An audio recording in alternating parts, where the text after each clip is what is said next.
already know who's going to be. Where's your palm? The level of maturity from 4th to 5th. 4th, 2nd, and kindergarten. So, thank goodness these two take care of themselves.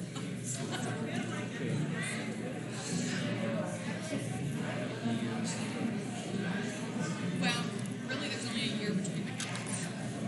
They're 15 months apart. And then 2 years between these two. But she had a late birthday, so we held her. Yeah, best thing I ever did for her.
I want to see them do it on the field before the game. Whole team. Get in their heads. Getting Saban's head. That's always the key.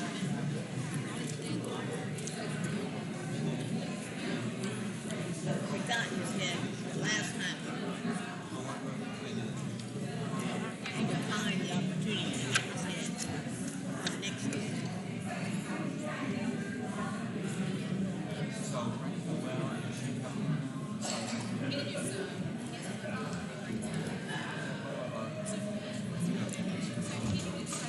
Already checked in the banana. You can uncheck.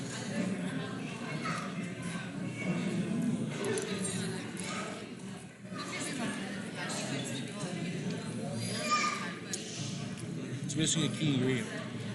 There you go. Here. Just a little bit. Just a little touch. There you go. Me and Coach O, we agree on that. Not sold on the sweet side. Still on the sweet side. Yeah. But it goes well with the gumbo.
just so we can see. It's too huge. Just stand up real quick so we can see. If you have time, maybe we'll take a picture at the end. Yes, a picture at the end, Jeremy. So, just so you can all see that we're super excited to have Jeremy here tonight to really talk. I'm not moving the mic because it's just going to go back up in a second, so bear with me. We're just really excited to have him here tonight to talk about the amazing work he's doing. And I think the fact that he's one of our own that was here for a time with us makes it even more special. So we're going to give him about 30 some odd minutes, and then we're going to leave some time at the end for questions. So Jeremy, if you'll come on up, we'll go ahead and get started.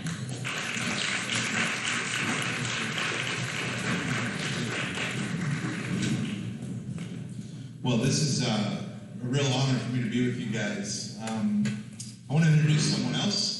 This is my buddy Chris. Everybody say hi, Chris. Chris is he's a Kentucky guy, so you have to forgive him for that. Lives in South Carolina, and we're best buddies. So he said, let me come on the trip with you. I said, sure. So, those of you that don't know me, my name is Jeremy. We lived in Baton Rouge. I graduated high school in '93 from Parkview Baptist, and was a part of the youth group in this church. And actually, this church is where the Lord actually began to work in my heart to move into full-time ministry. And so it's exciting for me, even though it's been a while, to be able to come back and just kind of share with you our journey as we've kind of lived and worked and served in Zambia. So where I serve is Zambia. We're going to talk a little bit about that tonight, some of the things that we're involved in. But I just want to start from the beginning. I'm just going to pray for us, if that's okay, and then we'll jump in, right? So let's just ask the Lord to bless our time together. Let's pray. Father, we love you. We bless you for just the work that you're doing everywhere, whether that be Broadmoor Baptist, whether that be Poetice Church in Zambia, Asia, Europe. God, you're moving, and we want to be a part of that. And so I'm just thankful to be able to share a little piece of what it is that you're doing in another part of the world. I also thank you for the way that our hearts are knit together. That this is a very special place to me that brings back a lot of memories. And so I just bless you for this church. God, I ask that you would just continue to use this church to bring your kingdom to those that don't know you. In the name of Christ we pray. Amen. So, like I said, 93 graduated from Parkview. After that, went to Mississippi College. Yes, go MC, Bobby. And got a degree in Christian studies there. And then in 98, after that, went to seminary out in Texas, Southwestern Baptist Theological Seminary. That's where I met my wife. We can go to the next slide, Chris. And so this is my family. Obviously you can see the one that's my wife. Her name's Courtney. And then the kids, Olivia, Jude, and Lincoln. So Olivia's our almost 14-year-old. Jude is 10, going on 11, and then Lincoln is 9. They are my pride and joy. I'm very sad that they couldn't be here with you tonight. Praying that the next time we come, we can bring them. But they sent their greetings and wanted you to know they're praying for this time and excited that we get to share. So as I think it was my senior year in high school, we had gone on a trip to campus called Centrifuge. Some of you in the room were on that trip. Josh and I were just talking about that. And that's when the Lord began to say, I want to place a call on your life. And so I wrestled with that. Did camp ministry for a while. Was very involved in youth camps all across the country with a ministry called Student Life. And then there was a period of my time where the Lord was like, actually moved me back into the work world. And so I ended up working for Farmers Insurance. We are farmers. And I can say I love my job. I mean, it was a great job. And I worked out in the field all day, had a good, just good situation. Company car, making more money than I'll ever make in my life type thing. And we began to wrestle, and the Lord was like, I'm not really done with you. I want you to pray about continuing to be in ministry. And so I'm like, okay, Lord, what does that look like? So one thing I didn't tell you is when my wife and I got married, we just celebrated 17 years of marriage. She said, I feel called to be a missionary in Africa. And I said, you're marrying the wrong person. I'm never going to Africa. And And here I am 6 years later, have been living in Africa for 6 years. So the Lord knew what he was doing. She was very patient. It only took 10 years for her to, be able to do that. But as we began to pray and wrestle, that's when the Lord said, no, I want you to consider that. So we went on a short-term mission trip. She kicked me out the door. She said, why don't you go? So I went to Peru, and it was there that the Lord said, I really believe that there's a call on your life for missions. And so I was like, okay, now what? So the ministry that we're a part of, you can go to the next slide, Chris, is called Poetice, and it stands for Poetry and Justice. Just a little bit about Poetice. As you can read on the slide, we believe God's a creative God. That's where the poetry side comes from. And that he desires to use our creativity to bring justice to the least of these through the gospel of Jesus Christ. The gospel is central to everything that we do. The greatest injustice in the world today is that people don't know Jesus. And we want to introduce them to the Jesus that we know. And so that's what we're doing. And I'm going to share a lot about what we're doing while we're over in Zambia. But the way that we got connected to the ministry, my wife, Courtney, her best friend growing up, was married to a guy named Micah Kephart. And Micah started this ministry, Poetice. And they used to dream together. Oh, it'd be great. You guys could live over there. And Micah would say, no, I don't want any Americans over there. At that time, he didn't believe it was a good thing to do that. And I would say, no, we'll support them, but I'm not going over there. Well, the Lord shifted his heart. So after we went on a mission trip, came back, the next year we decided to go together, and that was when we got the phone call. And he said, I want you to pray about going to Zambia. And I was like, I really have been supporting you guys, but I don't know where Zambia is that much. And I'm, you know how it is, right? You support a ministry, but maybe you don't know all the ins and outs. So then I need to go. So I used the rest of my vacation that year, flew to Zambia, and that was when, in 2012, when I put my foot on the ground, I knew this is where we're supposed to be. So I spent the whole next 2 weeks trying to convince my wife why it was going to be so hard and we shouldn't do it, to make sure she was in. And she just kept saying, so what's your point? What's your point? What's your point? And so we put all our stuff, sold everything, and just went all in. And the Lord has blessed us ever since. And like I said, we're going on 6 years there now. So some things that I thought you might be interested in. Well, I've already kind of shared with you how we ended up there, how long we've been there. The thing that I think I love the most about Poetice is it's very spirit-filled. And we are very led by the Spirit. And so we've been on a journey over the years where we have been in a place where we've partnered with other organizations over there. So we didn't have a presence, like Poetice's name was not in Zambia, other than we were partnering with this other organization. And the Lord did some wonderful things there, but he led us to a place where he said, I want you to actually plant a church. So for the past 2 years, that's what we've been doing. And it's been one of the most powerful things to see people come to Christ on a regular basis and see the Spirit move. So I think if I was going to answer that question, I just like the fact that the ministry that I'm serving with is not this huge, big organization. We're small, but we're willing to listen to what the Lord wants to do and move in the direction he calls us. So, where in the world is Zambia? Next slide. You can see the picture there. We are located southern Middle Africa, and so we're landlocked. It gets very hot. Right now it's extremely hot over there. Probably over 100 degrees in the daytime. We don't have, there's a rainy season and a dry season, and so right now we're in the midst of a dry season. It's supposed to be a rainy season, and we're praying for rain because we're in the middle of the drought. Next slide. Who are Zambia's neighbors? This will kind of give you an idea. Those of you that are, I want to give you guys, someone say something before we go any further. My wife's not here. I was telling Ken and Sue's best. I said, you're supposed to come with me to have a presentation because you know all the answers to the questions that people ask. So if I don't know the answer, I will get back to you. I'll just put Courtney on the phone and say, hey, what's the answer to this one? Like, he was asking me the latitude. I'm like, I don't know the latitude of Zambia. So I apologize if I don't have all the answers. So Zambia is kind of, one of the cool things about where we are is we've got all these countries right around us. And you can see kind of southern middle is where we are. So where are the Emirates? Next slide. We are located in Choma. Choma is a farming town that is about 4 hours from the capital, and then it's about 2 hours from Livingston, which is where Victoria Falls is. I'm going to show you that in a minute. But our town it's the things people like to know, one grocery store. Yes, we have a gas station, but there's no traffic light in our town. Now, if you go to the capital, you can find shopping malls, you can find things very similar to what you might find here, in some ways. In other ways, it's very, very different.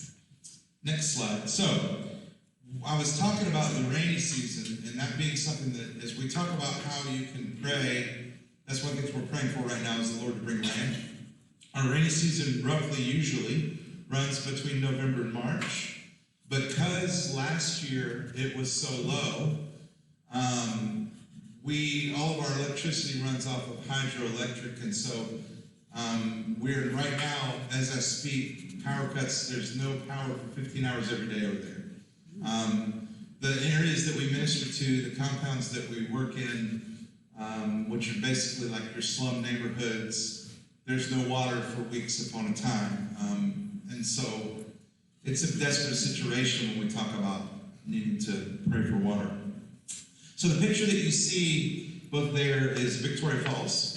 I don't know how many of you are familiar with that, but that's one of the wonders of the world. That is 2 hours from us, and we actually lived in Livingston for a period of time. I've got a video just to kind of give you an idea of what it's like when it's the rainy season. Now keep in mind, my kids are younger. This was several years ago that we shot this video, but I just wanted to show you just so you can kind of get an idea of what it looks like.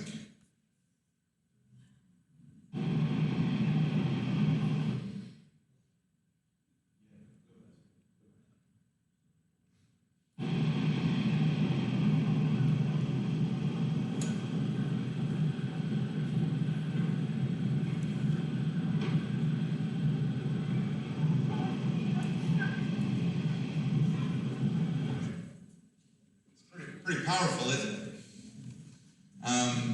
If you walk through that, during January when the rains are heavy, you can't really even see in front of you. It's really pretty amazing. So we get to be a part of fun things like that.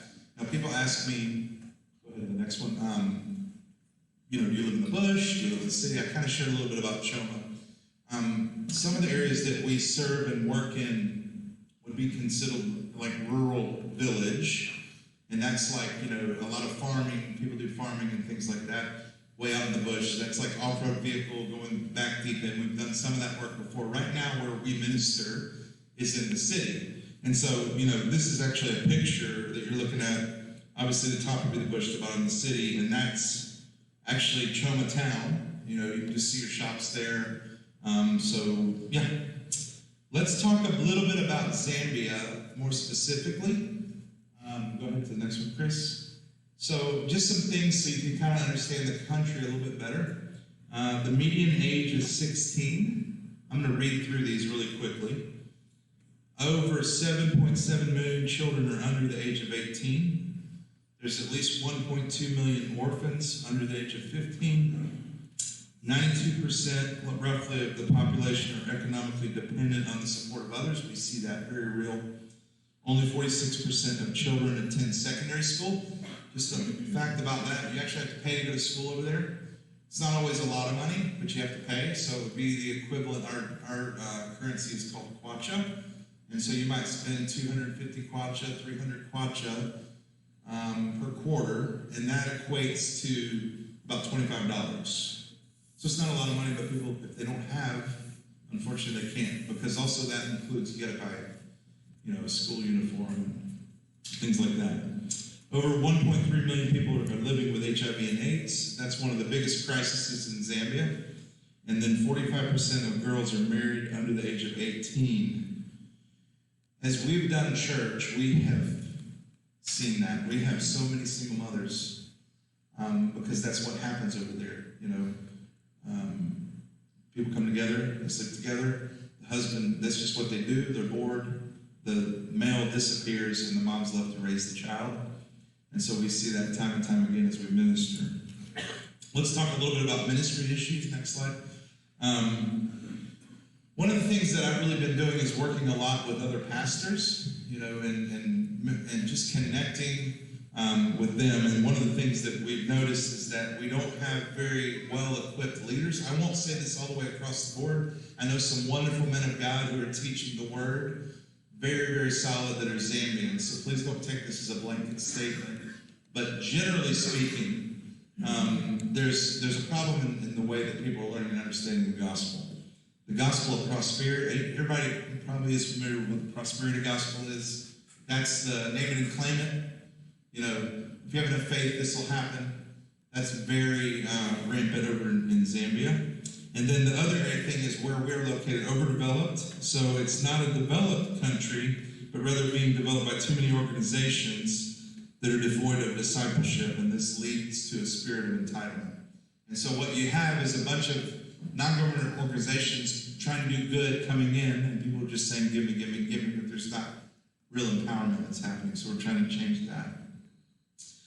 Go to the next one. So this is a picture of kind of our catchment area where we serve, and I'm going to show you some pictures of where our base and ministry is located and all those things.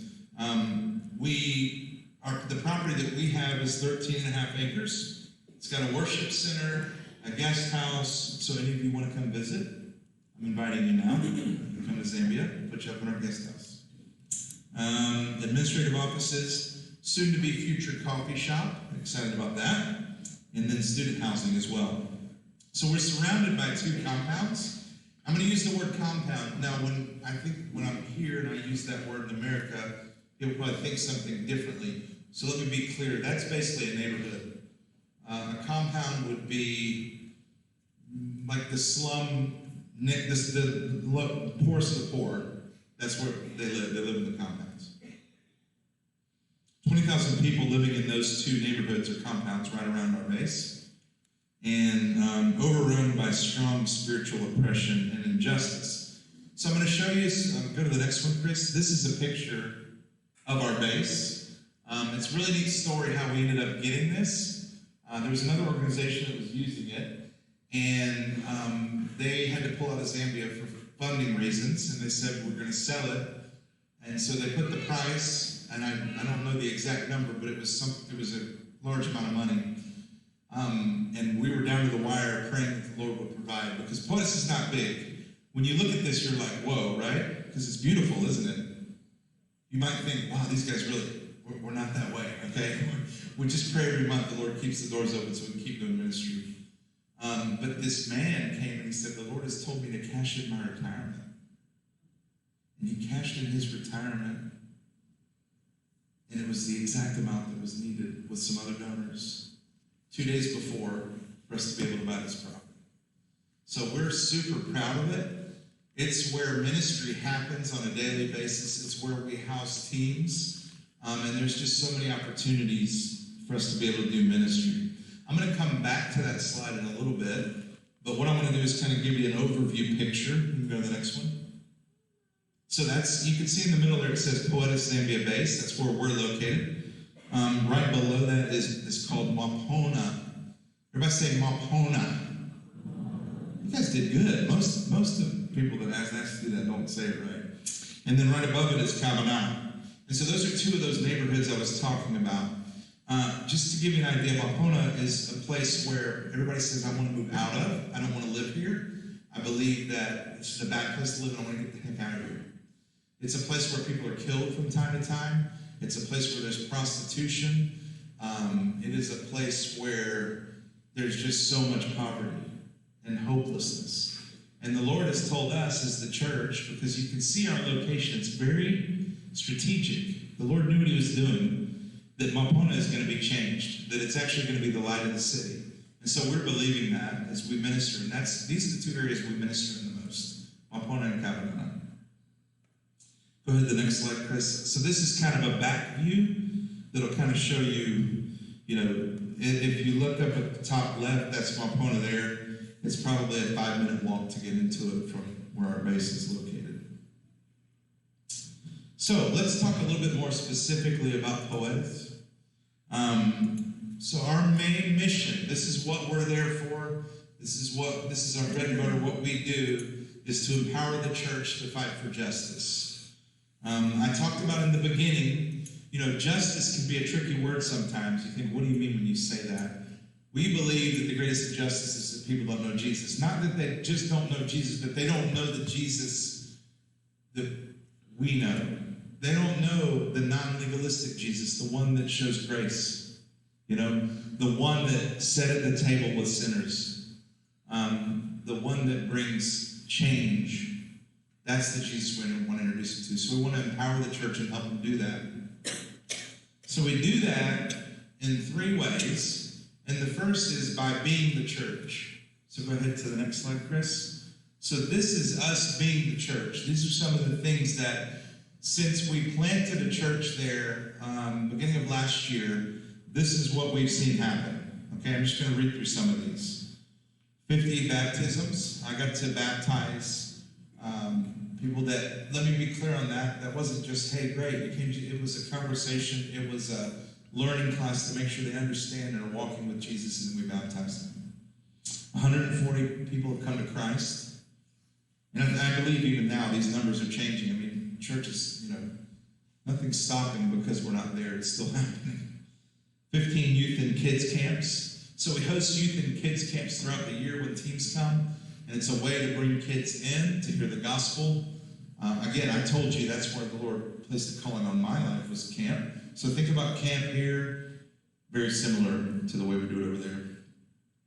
70 water filters. So one of the big issues is people are getting sick all the time because the water's not clean. And we had a team that came in, it was a company called Sawyer, and it's a Christian-owned company. They have filters that you install in buckets. And you can put any kind of dirty water you can imagine, and it runs through it, and it comes out clean. So we helped to distribute as many of those as we could.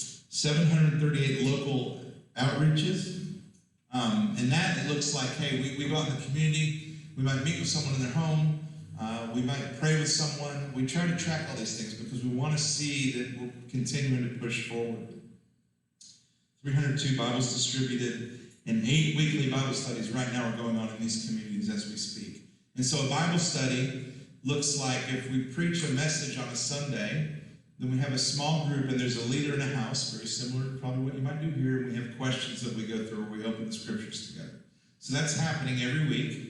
People are coming to know the Lord on a regular basis. I want to share with you a story. Go to the next one, Chris. This is Anita. So a little bit about my role. I'm kind of in a pastoral role there. I kind of serve as one of the pastors. I oversee all of our discipleship. I oversee things like baptism, counseling, premarital. I just did my first wedding ever. It's a whole other story we don't have time to talk about right now, but it was an adventure, to say the least.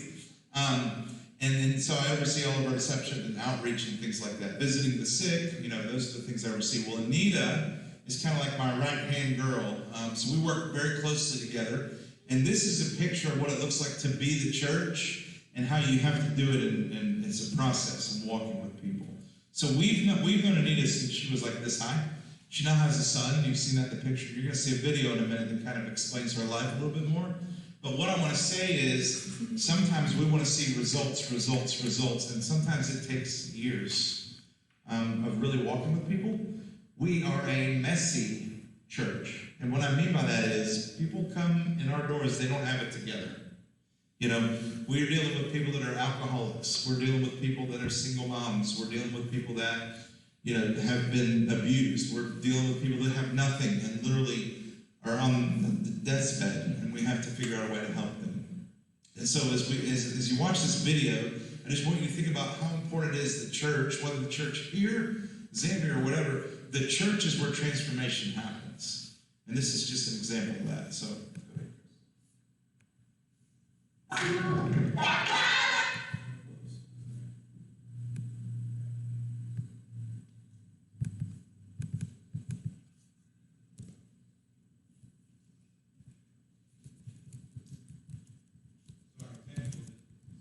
Everyone was telling me about my baby.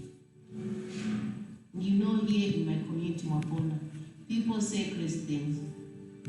They're always telling you what you should do. They're always telling people who they are and who they are not.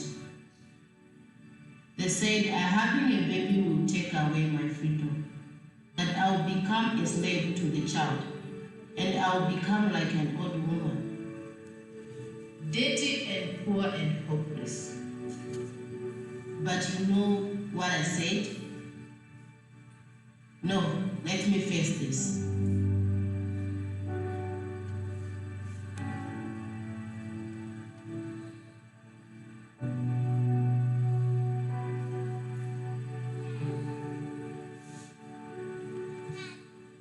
So when I met Poetice, I was 12 years old, and there was this program called Kids Program, because I was sponsored by Poetice. And we used to come here to learn about Jesus and how we should live life and how we should live in Jesus the way.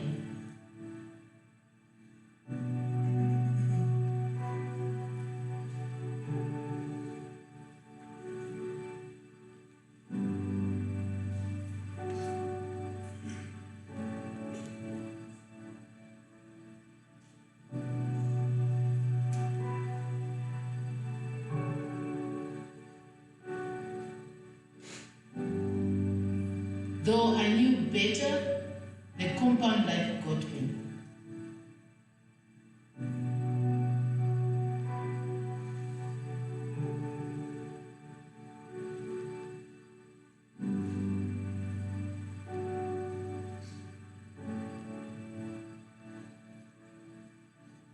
So if I look at the life that my community were living in and my family, like my dad, my mom, when they used to fight a lot, and even me when I was chased from going sleeping in the street, it was very hard for me. I used just to think a lot of things. Maybe I should just go and sleep with men, maybe I should go and do prostitute things. But then I was having that heart of like, I cannot do this. Maybe I should do something this way so I can save myself. Maybe I can be someone in life. But even though my community, they're always like pull us down and like, okay, there's nothing, I need to find a good man and get married so that you provide food for me.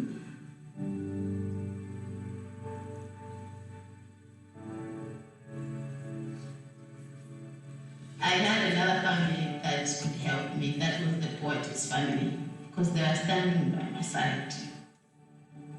I thank God, like I was open to them because I was able to tell them everything what was going on in the community. I'll just come and tell them that this is what is going on in my life.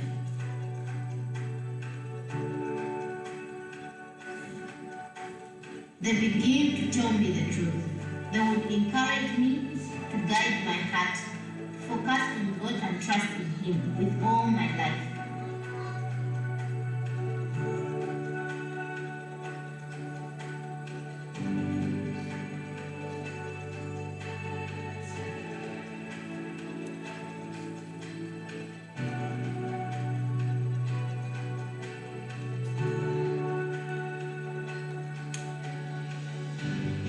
Since from that day, they started having kids.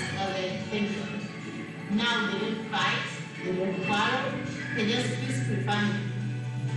Like they just want to follow the Lord.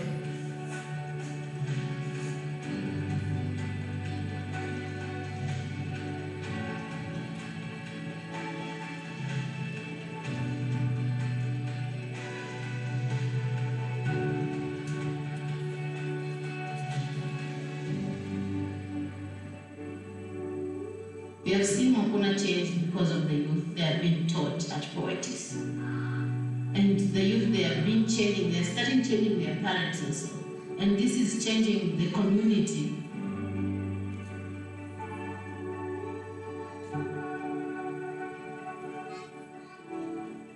I love seeing a lot of people coming. It makes me feel joy. Even when I go to bed, I'm always just like, I'm dreaming this.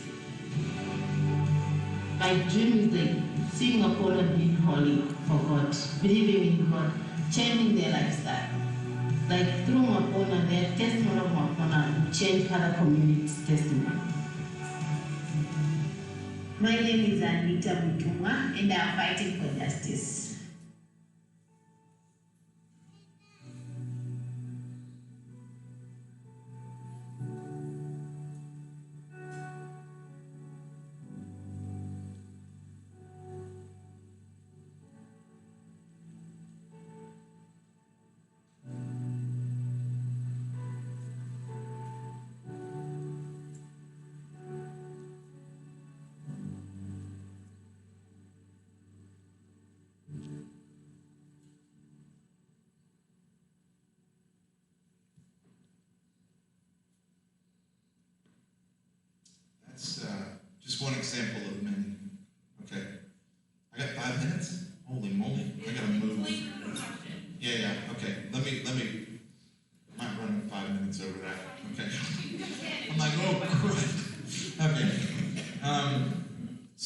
that's just one of many stories that we could tell. Another way that we're the church is we do kids and youth ministry. And you saw Anita in that. We run kids and youth ministry every week on Wednesdays. Anywhere from 500 to 700 kids are on our base every week. And we bring the gospel. We share, we play games, and we have a good time. The next one is just a quick example. This is actually when my was younger.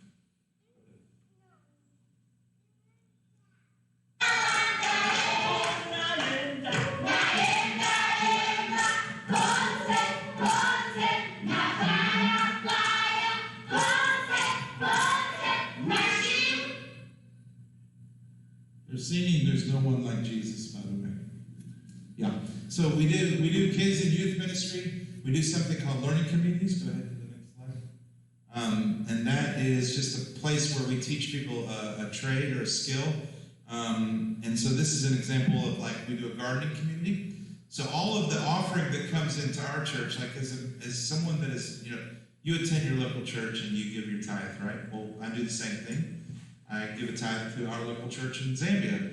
And that money of people that tithe goes back into the community. 100% of what we get tithe-wise goes back in. And we do things like gardening and different things like that to help get people on their feet. Next picture is just a picture of Sunday worship. So I didn't mention this, but my wife is the one that's the worship leader. She kind of oversees our whole worship team. We have a team of people. It's not just her doing it up there. But she oversees that. We have Sunday worship, Wednesday. Like I told you, we do kids and youth and kids. And then we do Bible studies throughout the week. The second thing that we do is we train the church. And the way that we do that is we have a mission school. It's called the School of Justice and Mission. This year we had, I believe it was 25 students from 6 different nations. So they come, we train them, and then we send them back out. A lot of times it might be another ministry that's just sending their, this 20-something to us, train them up and send them right back. The beautiful thing about this is about half of the people, if not more, are Zambians from those compounds. And so if you're interested in, or you know someone that might be, tell them to come talk to me. It's a 3-month program where we send them on an outreach. We have teachers come in from all across the world. And I believe that there's some serious life change that happens. So we train up the church. So this is another quick video. This one might be loud. Bobby, I don't know. You might want to, I'm not sure. This is a promo video that we put out for our mission school. So again, if you think of anyone in your head, they might feel like maybe they have a call to missions or want to learn more about ministry, this is a great opportunity.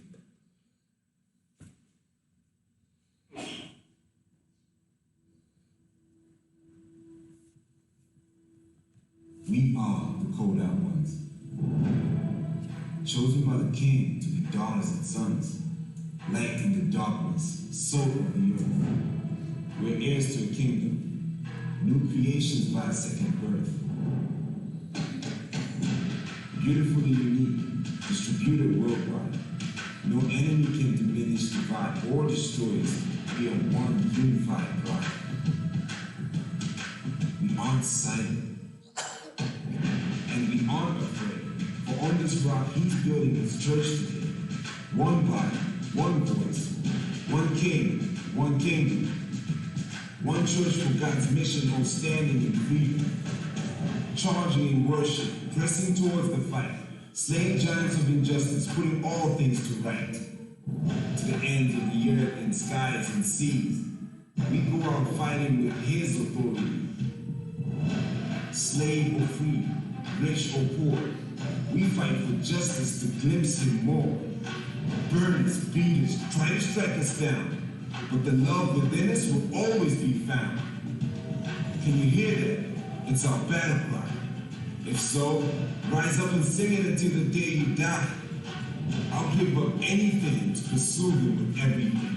I'll go anywhere he sends me and become all he has made me to be, in order to seek his kingdom over everything.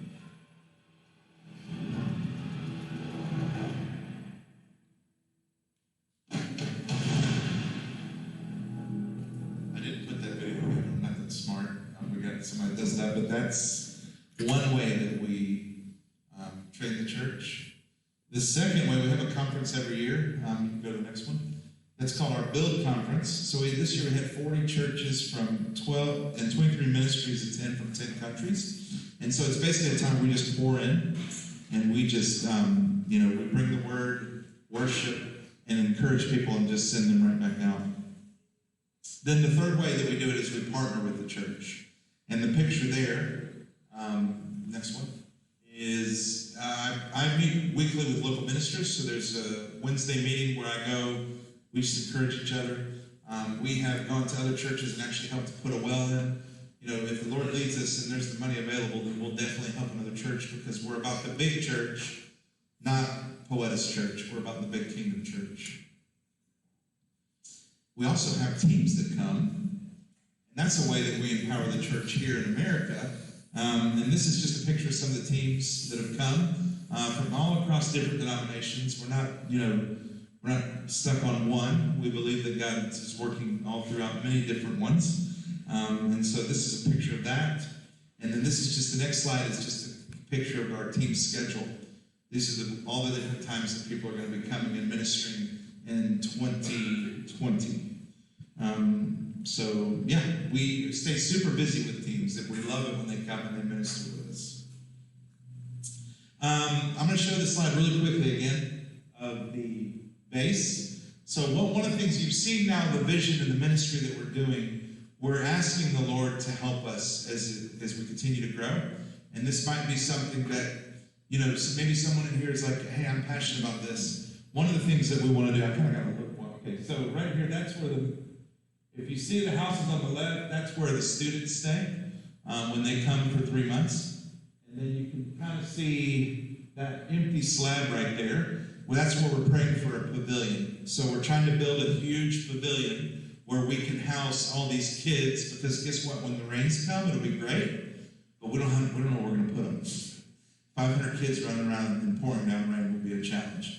And then the other thing that we want to do, on the back of that wall fence, we want to fence the rest of it in so that we can begin to do more gardening, more income generation for the ministry, as well as for those that we're helping. So what's the food like? Hopefully I'm answering your questions, because Maggie's going to be like, he did not stop talking. It's wonderful. We love it. The main staple is called shima, which is made from maize, which is basically corn. It's ground down very fine, and then it's made with boiling water. And they don't have recipes. They just know how much to put in it. And it's kind of like a sticky, bland mashed potatoes. Zambians eat with their hands. And so we eat a lot of natural food, chicken, vegetables from the market, and things like that. So it's just a picture of that. We love the wildlife in Zambia. That's one of the cool things. Again, old picture. My kids are older now. But you can go to the next one, Chris. We see things like elephants, not in our backyard. We don't have elephants in our backyard. 2 hours away in Livingston is where we see these things. Go to the next one. Giraffes, zebras, you name it. The next one is a really cool picture. I don't know what kind of a parent I am to do this, but this is me and Olivia petting a lion, like when she was 10 years old. And the moment I did it, I'm like, what am I doing right now? We need to get out of this cage. Of course, those lions were somewhat tame, obviously. Okay, I'm going to open for questions, but before I do that, I'm going to just let you know some things that you can pray for. Those of you that are praying, are prayer warriors, would ask you to just maybe jot some of these things down. I've also got some information that you can get if you want that. We'll talk about that in a minute. I told you already we need to pray for the drought. This is the worst drought in over 20 years. It's affecting everything, the economy, health, everything. You can pray for the economy of Zambia, which basically leads right into that.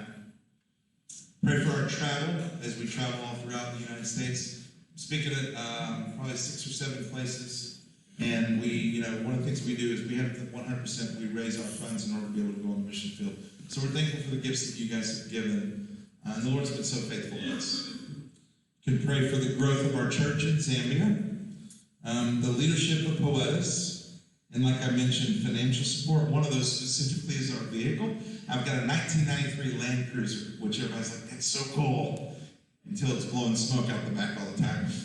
So it's actually sitting in the shop in Zambia now, and I'm praying that I don't get a big bill that's coming. So yeah, as we raise money, as we begin to create this network of people that says, hey, we believe in the work that you're doing, there's ways that you can get involved. I would say that you need to be generous. I'm not asking you to be generous to me. I'm asking you to be generous because the Lord's been generous to you. So that might be the local homeless shelter. That might be another ministry. That might be another missionary. This isn't about me. But I have seen when we are generous people, God honors it. So that's my challenge to you today. To be generous, wherever you are. You can check us out here, and this is also our website. So at the back of the room, before I open for like 3 minutes of questions now, sorry, Megan. At the back of the room is just a piece of paper. You can write your name, email address. You don't have to put your phone number on there. I'm not going to call you. Don't worry. It says phone. Don't worry about that. If you would like for us to just put you on our newsletter, we do a monthly every 2 to 3 month newsletter. I'm not going to lie to you. It's supposed to be monthly, but I don't do that. It's just an email that we send out. And then we also do once a year, we mail something where you get a nice little, the typical missionary with the card and put it on your fridge so you know how to pray for us. If you're interested in that, you can go back to the table and do that. And Chris will be over there, and he's got some of the envelopes. I would just ask, if you don't mind, if you take an envelope, that you at least put your name and email address so that I can know and just say thanks for taking the envelope. Send you an email. Sound good? Okay. Questions? Yes. Oh yeah, so my wife teaches our kids. We were the question was, where do my kids go to school? We were homeschooling before. We actually went on the mission field. And so we just continue to do that. So she's their teacher on top of everything else that she does. Yes? Do you live on the church compound, or do you live in... No, we live in an area that's kind of like a little gated community that's got multiple houses. A lot of our staff live there. I think the long-term dream, because I believe we're going to be there long-term, is to maybe build a house one day on the back side of that compound. But that would require a whole nother, No air conditioning? No, man, we don't have air conditioning. We have fans, and we do have a generator. And the base has a generator, so we're able to run, power when we don't have it. Which is good. Yeah.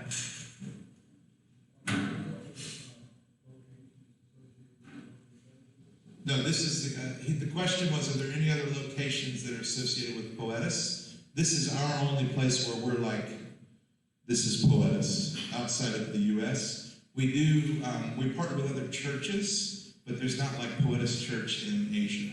So we do, we partner with this church in Cambodia, loosely, that we do some work with. India, we've been to India, but specifically like all in Poetice, it's just in Zambia.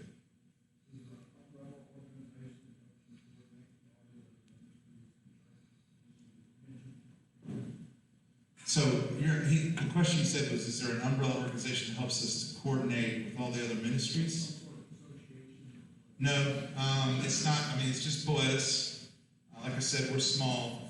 The ministries that we've gotten involved with is just through word of mouth, getting to know people and begin to pour in. And, yeah. Yes, ma'am. What about the language and the local religion? So the language, did you say language and local religion? The language there's like 70 different tribal languages. Most Zambians know about 5 languages. That's about the average.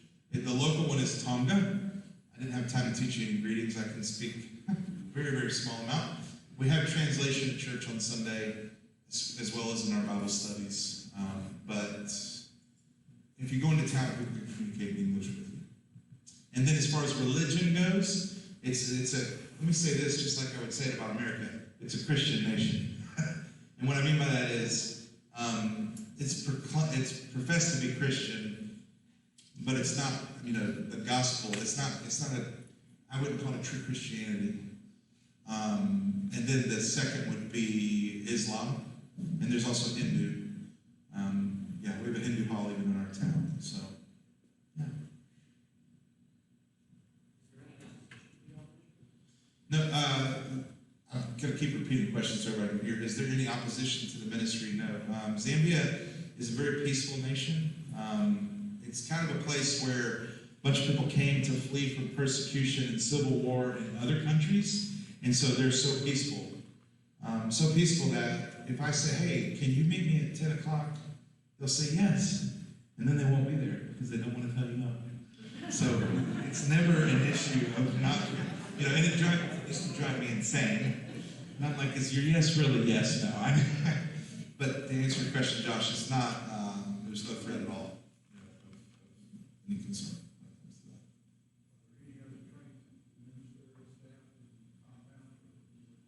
with our staff? So I'm kind of, it's a loose term. He's asking if there's anyone else that's trained. Of course, Courtney and I met at seminary. There's a ministry called Youth with a Mission. I don't know how familiar you guys are with that. That's a mission organization. So the people that run our ministry, their names are John and Abigail, and they are a couple that went fully through that program. I am the ordained minister on the staff. When you talk about training, everyone that serves with us goes to our mission school, but then there's also those that have been, trained in other ways.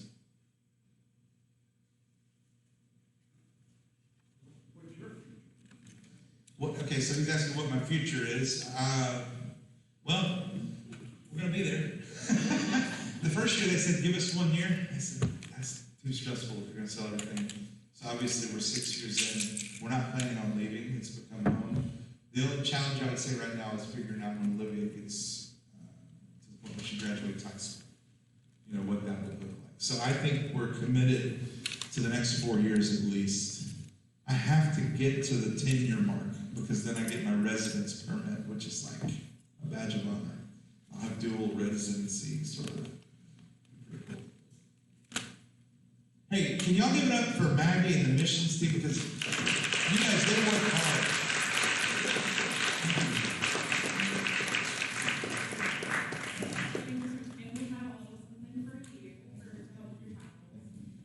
Thank you all again so much again, and that previous youth, if you don't mind taking a quick picture just for them.